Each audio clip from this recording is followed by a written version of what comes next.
Ladies and gentlemen, welcome to this Warlords of Draenor Beta preview video. And in this video, we're going to be taking a look at one of the new 5-man dungeons, and this goes by the name of Grimrail Depot. Now, this dungeon has got 3 bosses in it, and just like with every other dungeon preview, we're just going to take a brief look at the bosses today, and then we'll release a full guide for the dungeon when the expansion is closer to being released. Now, this first boss is kind of 2 bosses, and they both go by the name of Railmaster Rocket Spark and Borka the Brute, and you fight both of these at the same time. One is a lovely little goblin, and the other one is a bit of a monstrosity really. He's a brute. We'll call him a brute just to be nice. Now, each of these have got their own different sets of abilities, and if you happen to kill one off before the other, they have another ability that they will gain, which is kind of like a mini enrage for the encounter. So to start off with Railmaster Rocket Spark, you'll notice that he doesn't actually get tanked and he just jumps around and flies around like a crazy goblin. He just keeps using his goblin jetpack, whatever, just let him do his own business.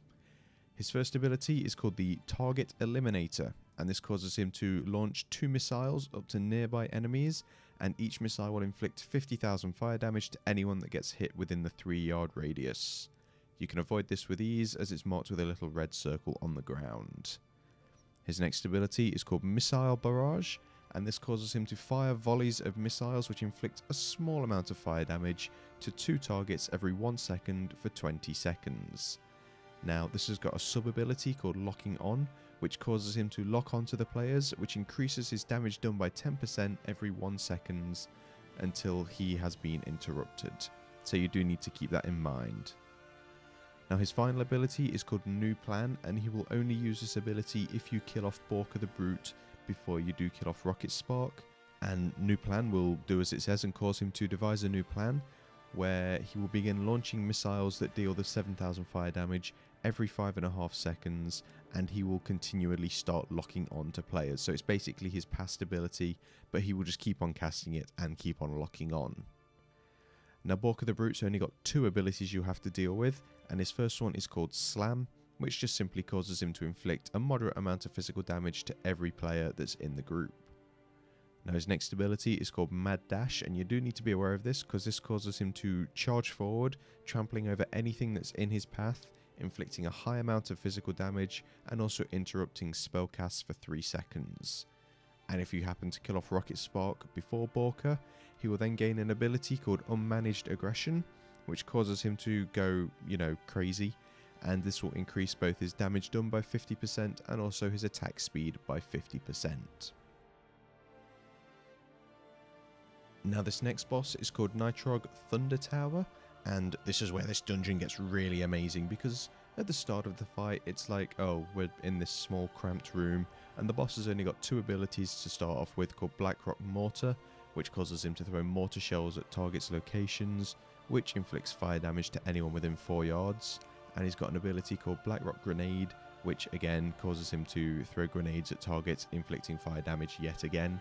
And there's not really much room to move around and, dodge these things and kill the boss. And then he gets to like 75% health, and the whole of the train just kind of disappears when he jumps forward, and it becomes this epic moving train that you are fighting bosses on, and it looks amazing. Now, the fight doesn't end there. When the train becomes, open and you can move around with ease a bit more, he will jump into an assault cannon, which has got like 8 million health, which is a lot based on Warlord's damage. And the cannon has got 2 abilities, one called Suppressive Fire, which causes him to interrupt casts for 1 second and begin inflicting rapid physical damage. Now, the Suppressive Fire will last for 10 seconds, and people that it does target can hide behind things in order to take cover and mitigate the damage from this ability. Now, what you might notice is that around the open train there are these kind of black rock munitions, as they're called, and these are like little turrets basically, and you can jump in them at certain points of the fight, and they have the Blackrock Mortar Shells ability, and they also have a Homing Shell ability. And because the assault cannon that Nitrog's jumped into has got so much health, you need to use these in order to attack him and deal higher amounts of damage, or the fight will just go on for ages. Now, your tanks still do have something to do in this fight when he jumps into the cannon, because reinforcements will come running to the rescue, and he will summon Blackrock Infantry, Blackrock Artillery Engineers, and Blackrock Grenadiers. Now the artillery engineers will throw the mortar shells at people again, which inflict fire damage, but the grenadiers will bring grenades with them, and if you kill them off before the grenades explode, you can then pick up the grenades and throw them at the assault cannon in order to kill it off. Once you've killed off the assault cannon, you then finish off Nitrog as the encounter just comes to a sweet end, and you still get to ride on the amazing train onto the third and final boss. So once you've killed off Nitrog, you move on to the third and final boss, who goes by the name of Skylord Tovosh, and even though he's got a dragon that he flies in on, you won't actually see much of him on the normal mode version of this fight. Now, Tovosh has only got 4 abilities you're going to have to deal with, and the fight at heart is very simple. His first ability is called Freezing Snare, and this causes him to throw a frost trap on the ground, which when tripped by people walking into it, as I do a few times, it will inflict a small amount of frost damage, and also root any people that are within 6 yards of the trap for 6 seconds.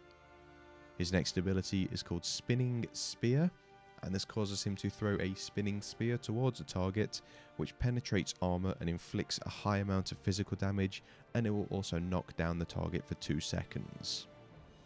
His next ability is called Diffused Energy, and this causes him to form a pool of vicious electricity on the ground, which periodically inflicts nature damage to anyone that stands in it. So your kind of standard "get out of the fire" mechanics apply here.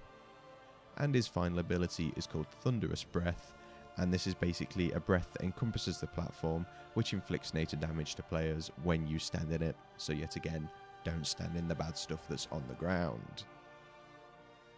So all in all, I really enjoyed this dungeon. The first fight's really good, the second fight's amazing, and then the third fight, it could have a bit more to it, I think, after the first 2 fights. But nevertheless, that is going to do it for this Warlords of Draenor dungeon preview video.